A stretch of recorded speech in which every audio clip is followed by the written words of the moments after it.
রাধিকাপুর থেকে তেলতাগামী ডেমো ট্রেনটিকে ইসলামপুর কিংবা কিষানগঞ্জ পর্যন্ত সম্প্রসারণের দাবি ক্রমেই জোরালো হচ্ছে।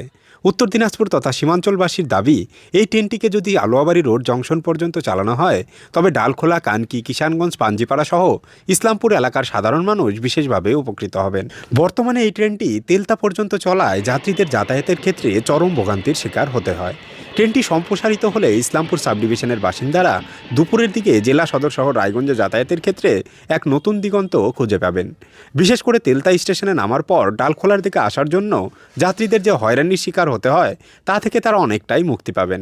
উত্তর দিনাজপুর জেলাবাসীর সার্বিক উন্নয়নের স্বার্থে এই ট্রেনটিকে ইসলামপুর পর্যন্ত চালানোর দাবি এখন গণদাবিতে পরিণত হয়েছে।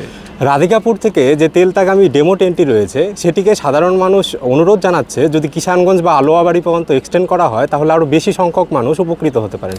দেখুন, রাধিকাপুরে এমনি আমাদের খুব সমস্যা চলছে। অ্যাকচুয়ালি সেখানে এখনও অবধি আমাদের কোনো লাইন নেই, সেখানে এক্সট্রা লুপ লাইনের কাজ চলছে, তারপরে পিট লাইন, সিক লাইনও হবে, তারপরে আগামী দিনে ট্রেনের কথা ভাবা হবে। কারণ ট্রেনটা যে যাবে রাধিকাপুর এন্ডে, তো সেখানে তো আমাকে একটা কমপ্লিটলি একটা জায়গা দরকার যেখানে আমার ট্রেন দাঁড়াবে। এবার যখনই আমার এক্সট্রা লাইন হয়ে যাবে তখন ট্রেন দাঁড়ানোর সংখ্যা বাড়বে, ভবিষ্যতে তখন এগুলো নিয়ে আরও ভাবা যাবে।